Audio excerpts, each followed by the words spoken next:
Today I have a face of the day using drugstore only makeup. This look was inspired by this Maybelline Dream Wonder Fluid Touch Foundation, which is new to me. I just picked it up 2 weeks ago and I've been using it for a week or so, and I really like it. I have the color here in medium buff. I also have a drier combination skin, so I'm oily in the T-zone but I'm dry around my eyes and cheeks. I don't see this working that well for oily skin because I feel like oily skin might break the product down. The product goes on very smoothly, and I also feel like it sets quickly as well. I don't feel like you need to have a powder, but I used one anyway for my look today. It's sheer to medium. I think it's buildable. I did try to build it up. It is not an incredibly long-lasting foundation, so I would say that it's a fairly sedentary foundation, as in you shouldn't go to the gym or do something strenuous where you're going to be sweating using this foundation. You probably want a long-lasting foundation for that. This isn't something you would wear to an event or a wedding because I could see this product breaking down. This is perfectly fine for a regular office job where you're going to be sitting there, wind's not going to be hitting your face, you're not going to be sweating. So if you want to see how I came up with this look today, then keep on watching. It comes with a teardrop applicator like so. It's kind of odd. I don't really find it to be that useful, but I'm just going to stick a little bit on the back of my hand and then start putting it on my face.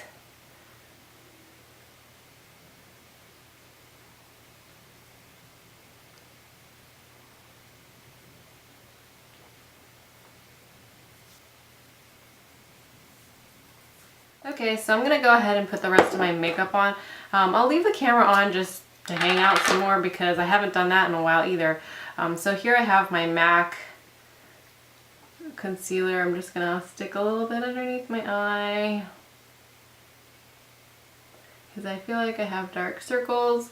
I actually mixed this concealer up with a orangey lipstick, and I did that based on Goss Makeup Artist's video that he put out a while ago on how to make your own corrector, because I thought this corrector was not quite the right shade for me. It was a little too light, I think, and they say that you should use salmony peach tones for, I think, my skin tone. I don't remember, or at least I heard that somewhere. I'm going to go in with the Revlon Nearly Naked powder in light, and I'm going to use that to set my under eye.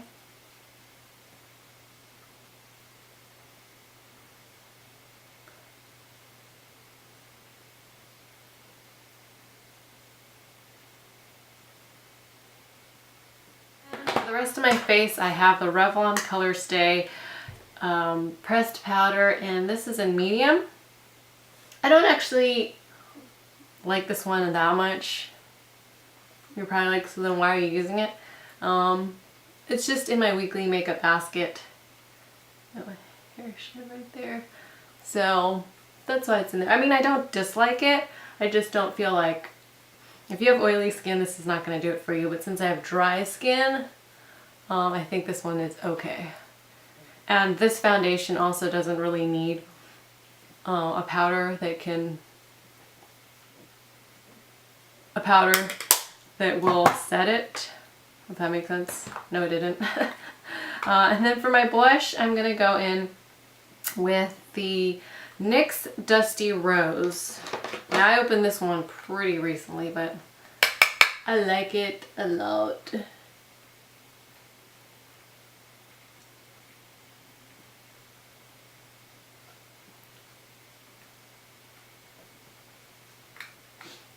feel like I'm going to sneeze.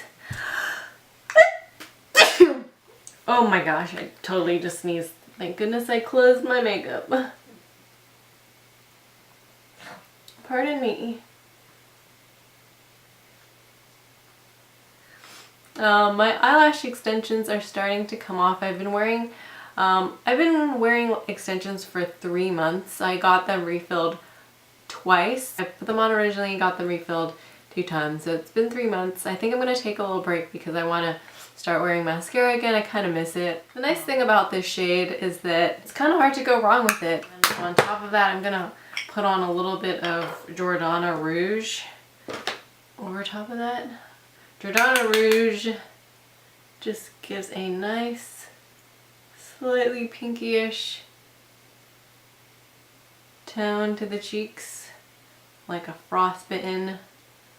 I just came from cold weather look, which I like. It reminds me a lot of Pink Swoon.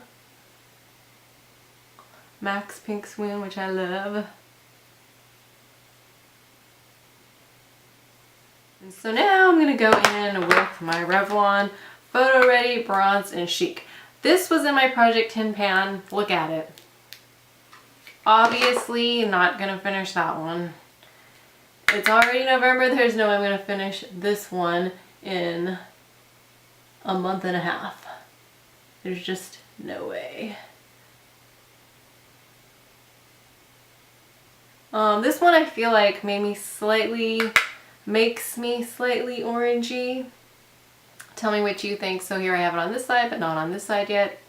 You think it makes me orangey? I think it does the tattest bit, but not as bad as I originally thought when I first got it. I really didn't like it. This is how I transition my non-foundation forehead to the rest of my face so that it doesn't look quite so freakish.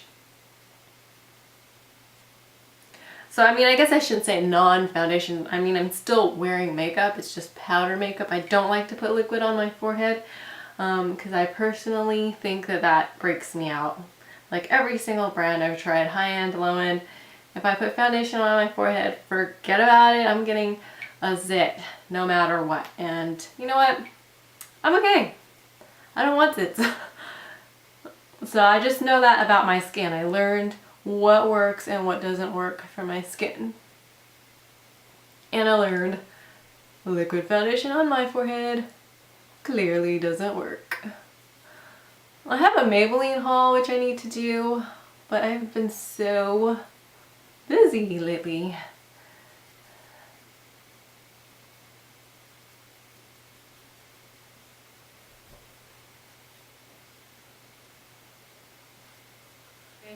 I'm going to be using the Wet n Wild Reserve Your Cabana bronzer. I don't know why this doesn't look like a bronzer to me. I'm going to take a little brush and highlight my cheekbones.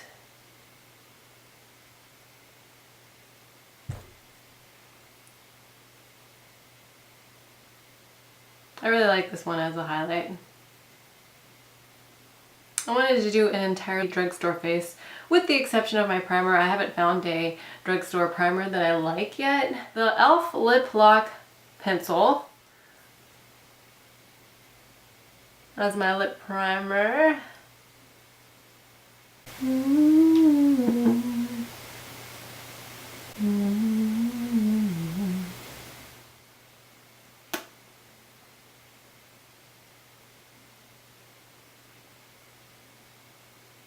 Oh, kind of messed up a little bit there. Happens. This is the lip butter, Revlon lip butter in Sweet Tart. It's been in my makeup basket for a couple of weeks now. I'm doing a good job using up my lippies that I put in my... Actually, I've been wearing lipstick almost every day. So here's the final look. For my eyes, I used the Wet n Wild Silent Treatment palette. I used all three shades. I used the brow shade here, up there for my brow highlight, and I used the crease in my crease, and I used the eyelid shade on my eyelid. I also used the Fergie Tease lashes. This is what they look like.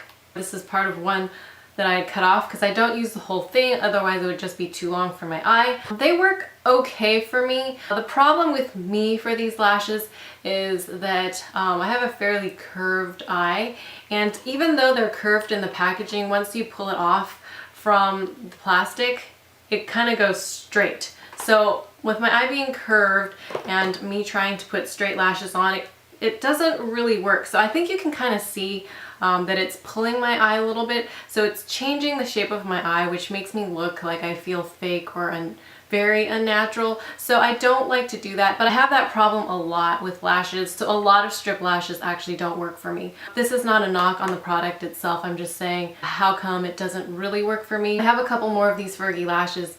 I'll probably end up using them just for fun, maybe for face of the days or tutorials like this one, but I probably would not buy this again. For my eyeliner, I used the Jordana 12 Hour Made to Last eyeshadow pencil in Tenacious Brown. I put that on top of the falsies, and then my transitions shade, I used the Palladio Mosaics right in between the crease and the highlight right there.